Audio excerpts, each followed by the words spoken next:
Okay, welcome to this first session here with data analysis. We're going to be looking at Hadley Wickham's R for Data Science, and in this session we're going to be focusing on data transformation.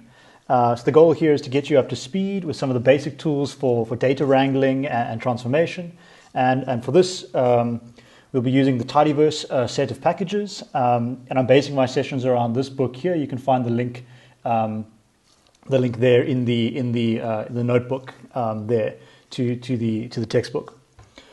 So the idea here is, it's often said that 80% of any data analysis is cleaning and preparing the data. Data preparation usually involves three steps. We've got transforming the data, so that's basically filtering, summarizing, and performing any kind of group-wise calculations. Then you've got tidying the data, so that's getting it into the appropriate format. And then you have merging the data, so that's combining different data sets together. So while there's many options out there in R, I recommend using the tidyverse set of packages. So if we see this figure here, this sort of summarizes the typical data analysis process envisioned by the tidyverse philosophy. So Hadley Wickham in the book explains a lot more about this. But in essence, the first thing you need to do in any sort of data analysis is import your data into R. And this typically means you take the data that's stored in some sort of a file, a database, or some web API, and you load it into a data frame in RStudio. Once you've imported your data, you can then do tidying the data, and then a process of transformation, visualization, and modeling. So tidying your data means storing it in a consistent form that matches the semantics of the data set with the way it is actually stored. We'll talk more about that in this session, and then a little bit more in the next session there. In brief, when your data is tidy, each column is a variable and each row is an observation. Once you've got tidy data, you then need to transform it. So that's what we're focusing on mostly in this session here. So you need to narrow in on the observations that are of interest to you. So for instance, we might have data about a whole bunch of cities, and we want to know about only one particular city, or we want to know about data from only one particular year. And we want to create summary variables and things like that there in this transformation phase. So once you've got your data tidied, and once you've got and isolated the variables that you need, there's two main engines of knowledge generation in data analysis. You've got visualization and you've got modeling. So we're going to focus on both of these a lot more of the coming weeks, especially modeling with statistics, machine learning, natural language processing, things like that. We're going to cover what those techniques are and how to do them in R. Now, the last step after you've imported your data, tidied your data, and done transformation and visualization is communication. It's an absolutely critical part of any data analysis project. It doesn't matter how well your models and visualizations have led you to understand the data, unless you also communicate it with others. And we'll talk a lot more about that later this week. Okay, so let's start with the tidyverse approach and see how we go about transforming our data. So the first thing you need to do is install the tidyverse, and you can do that with a single line of code here. I'm not going to run it because I've already got it installed on my computer, but once you've installed it, it'll take a minute or two. You can then use library tidyverse, and that will then load the package into your environment. So the tidyverse consists of a number of different packages in R, and they perform different parts of the analysis process. For now, in this session, I'm going to be focusing on the dplyr package and the functions and workflow that come with it. This enables data transformation. So let me just run this chunk here, and then we'll load those packages into our environment. Great, so now they're loaded into the environment. Now we have all of the functionality of those packages. For this session, I'm going to be using the gapminder datasets. Let me just run this command here. So I'm loading the dataset in here with read CSV, and this is stored as a CSV file in the directory. We'll talk more about that, different types of files and loading in things like that in the next session. And I've used the head command on gap, and that shows me the first 6 lines of the dataset. So we can see here we've got many different columns: country, year, population, continent, and so on. And if we look here in the environment, we can see that there are 1,700 observations, so 1,700 rows in this data set of 6 variables. So head, this is just showing me the first 6, so I can get some sort of a glimpse of the data set. All right, so what does dplyr give us? So what functionality does this package bring into our sort of data analysis tool set? I'm going to look at the 6 most commonly used dplyr functions, and these are the main ones you'll need for any sort of data transformation processes. I'm also going to cover pipes.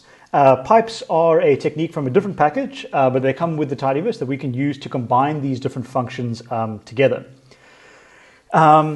So these functions, we're going to look at selecting, we're going to look at filtering, group by, summarize, mutating, and arranging. And there I've got an explanation for what these different functions do. So we're going to look at each of those in detail. At a high level, you can think of these functions as data manipulation verbs that you can combine together to perform an analysis. So these are your verbs in your sort of data analysis sentence. And we use these pipes to combine the different verbs together. The nice thing with the tidyverse is all verbs work in a similar way. So what I have here is they're all functions. And remember, functions take arguments. So what I have here on the screen, the function, it's the name, it's the operation that gets performed. So select is an operation, filter is an operation, summarize is an operation. And these are arguments, which are things we give to the operation to sort of tell it what to do. And all 6 of these dplyr functions have the same format. So the first argument, the first thing you give to the function is the actual data set, the data itself. The second thing is some options, and the third thing is more options like that. They're also similar. They also function similarly in that they take in a data set, they perform some calculation on it, and then they produce a data set as the output. So what you have here is this workflow where you have a data frame. So remember here that data frames are our data set. So this gap variable up there, that's a data set, a data frame with 1,704 rows and 6 variables. So all of these dplyr functions take a data set, they perform some operation on it, and then the output of that operation is a new data set, a new data frame. And we'll see in a second when I start talking about pipes, how this common functionality, this common format is extremely useful for chaining them together.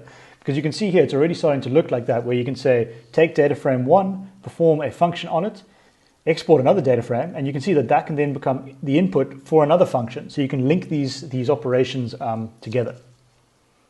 All right, let's dive in and see how these different verbs work and see what we can do to them. So the first one, I'll start here simply with select. We can select specific commands, or specific columns from our data frame with the select command. So in this case, we can see our data frame. We have 6 variables, so that's 6 columns. But I want to only select the year column, the country column, and the GDP per capita column. I'm not interested in the continent column or some of the other columns there. So it's obviously not uncommon to get data sets with hundreds of different variables or hundreds of columns, and we often want to narrow in on only the variables that we're actually interested in.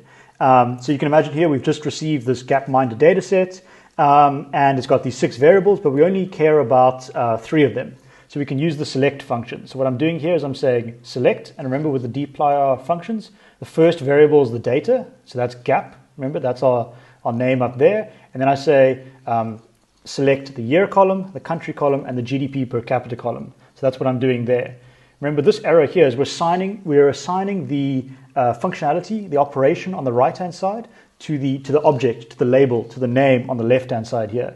So now I can refer to this here as year, country, GDP. So if I run this line here, you see then under our data, we've got year, country, GDP. And if I run head on that, remember I'm doing command enter or control enter to run an operation, a single line. You can now see that here I just have 3 columns, year, country, and GDP per capita. So I've used this command here to select only the columns that I want. Now that's fine, but that doesn't really take full control of the value of dplyr, the value of these functions that we can link them together. So let's see how we can do this with the pipe operator. So this is not code that will work here. This is not run, as I've labeled it there. But in typical R code, if you want to run multiple functions on an operation, you'll end up embedding it like this. So a computer obviously has no trouble reading this, and your cupcakes will end up fine. But a person, we have to read this from right to left, but normally in Western culture at least, we read from left to right. So if you were to read this from right to left, it will say, take the ingredients, give them to the mix function, give the output of that to the pour function, give the output of that to the bake function, and then assign that to the name cakes. So that's fine, but it's not great. It's difficult to read. And you can imagine when you have 10, 15, 20 functions, it's very difficult to read there. So it's hard to understand what's going on there. So to be more readable without pipes, one might break this up into intermediate steps. So we can create the object here, mix, and we give that to the variable name batter. And then here we give batter to pour, and we give that to muffin tin. And then we say muffin tin, give that to bake, the bake function, and give that to the enable cupcakes. So this clutters our environment with unnecessary variables. It's not very useful to do this, and as you want to minimize the amount of variables going on at any one stage. So this is where piping comes in. So this again is not run because this is not actual code here. But what we're doing is we say take the ingredients and then give it to the mix function, and then give it to the pour function, and then give it to the bake function. So this symbol there, which is Command-Shift-M or Control-Shift-M, is the pipe operator. And what it does is it passes the first argument to the function on the right-hand side. So like I said, think of it as saying and then. So take the ingredients and then give them to the function mix, and then give them to the function pour, and then give them to the function bake. So you can chain these things together. So we consider this our pipe, and then here we say assign the output of this pipe to the cupcakes variable. It's much more intuitive to read it like that, and it's easy to link up different functions together. All right, so let's see how we do this with the select operation. So here I say take the gap data set. So we always start with our data, and in this case it's gap, and then give it to the select function and select year, country, and GDP per capita. So if I run that, I select these lines and I run the command there. We've got that output there. Now we want to save that to a variable. So I can start here. I can say take the gap data and then pass it to the select function. And in select, we want to select year, country, and GDP per capita. And the output of this entire pipe gives to this variable name there. So if I run that, we now have that variable, and I can run this line here. I'm saying head on that data set, so that's just showing me the first 6 rows of that data set that we have there, and we've done that like that. Great, so that's your first dplyr function. Now let's take a look at the second one. So now let's say we're interested in only African countries from our data set. If you remember, if I scroll up here, we have every single country for almost every single year data on their population and life expectancy and GDP per capita. And we have a column here, continent. Now, say for instance, in our analysis, we're only interested in African countries for these same columns. So we can combine, select, and filter to subset observations by their values. So we can do this in a pipe. We often first want to filter, and then we want to select. Because remember, we're only interested in year, country, and GDP, but we want to filter on continent. If we had selected first, then continent isn't available for us to perform the filter. So what we do here is we take gap, we pass it to the filter function, so gap, and then filter, and we say continent must be equal, and we use the double equal sign for equal, to Africa. And then we select year, country, and GDP per capita. And this entire pipe, we then assign to the variable year, country, GDP, Africa.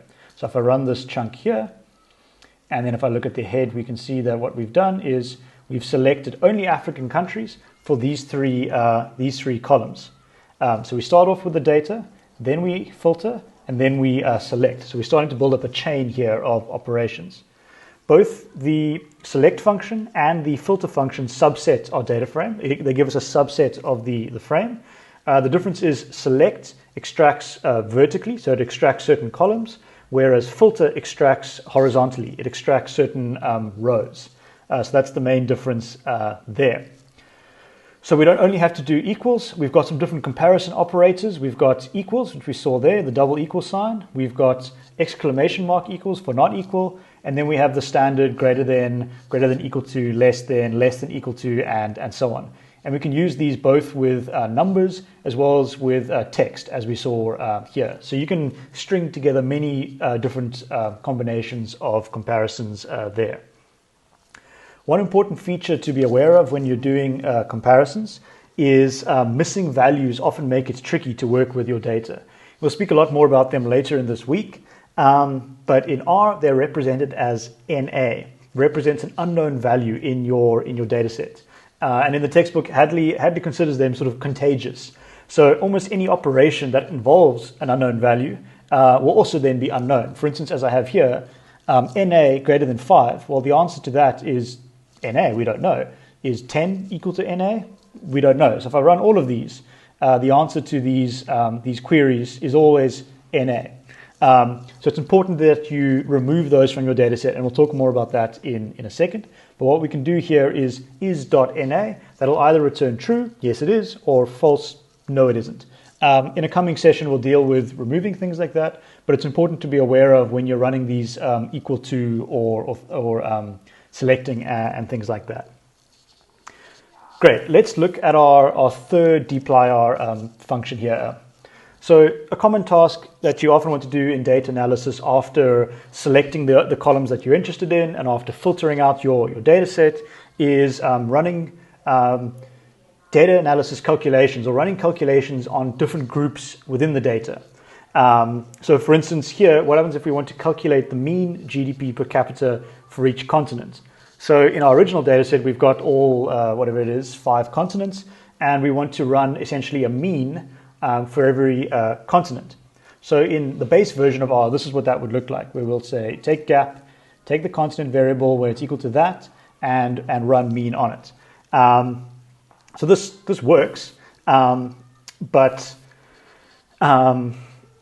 you can see how this can get pretty tedious. I have to repeat the code, and in any programming language, we don't want to repeat code. We want to be as efficient as possible. And here I only have 5 groups. But you can imagine if I wasn't doing it by continent, I was doing it by country.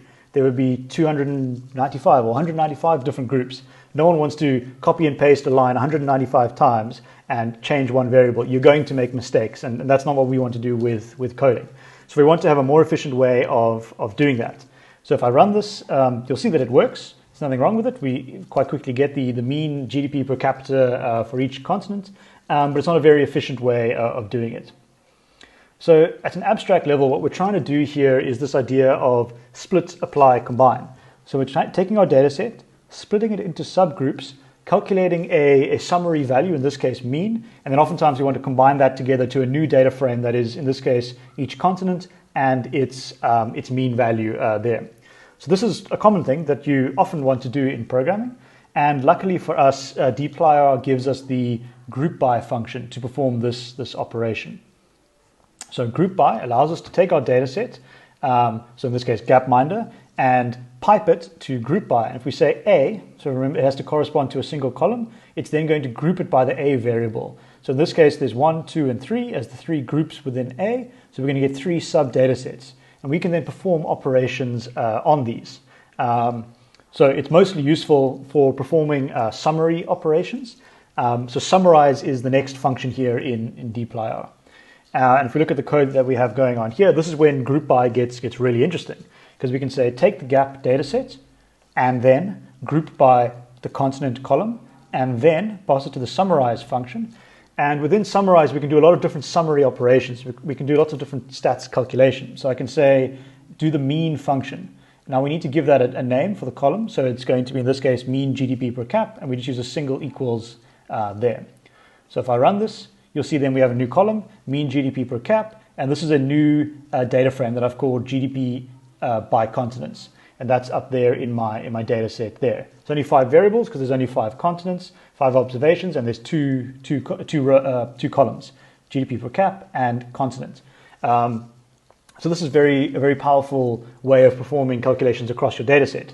If I change this to country, it would tell me the mean GDP per country for the whole thing. And it would be very quick to perform those calculations without having to copy and paste something hundreds and hundreds of times for every country. So again, it's take the data set and then pass it to group by, give it the column that you want to group by, and then give it to summarize and give the summary operation that you want to do. So you can do mean, standard deviation, median, min, max. There's hundreds of different operations you can perform in there, and you'll need to look up those and see what they are. All right, so let's look at the next figure I have here. So where group by gets really interesting is we can group by multiple variables. So we don't have to group by only a single one. So in this abstract example here, we're saying take the gap-minded data. Sorry, this is the summarize figure here. So group by A, summarize, and we can give different functions to it. But what I have in the code here is we can group by multiple variables. So in this case, I'm saying group by continent and by year. So it's going to give me the mean GDP per capita for each continent for each year in my data set. So let's run that and see what we get.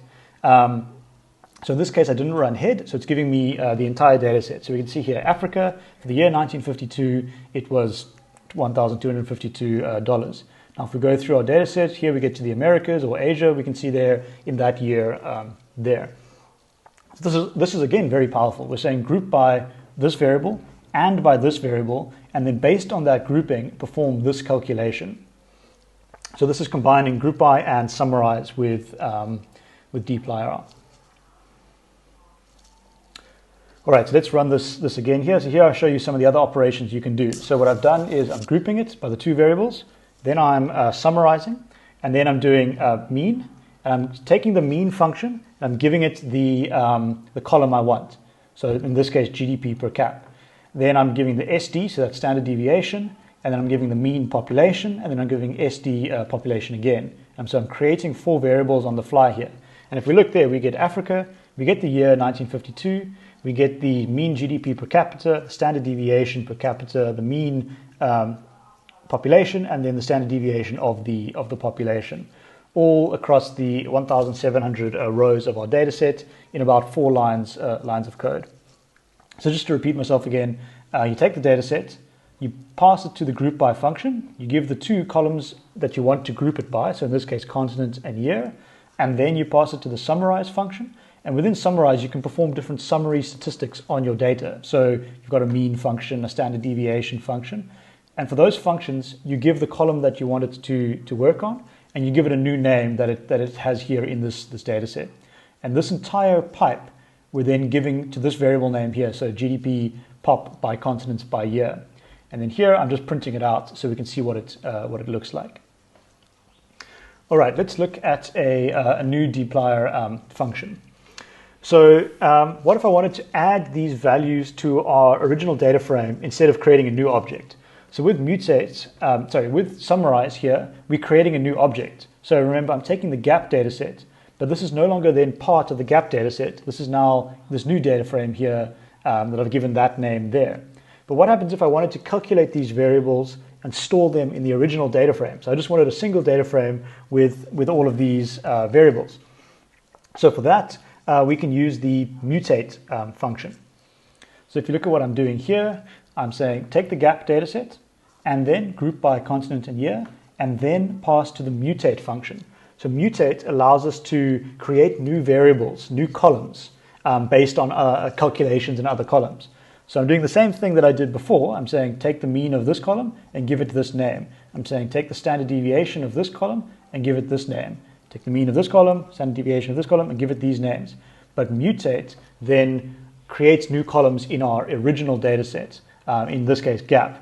Now I'm giving it this name here, gapminder with extra vars. So if I run this, look over here.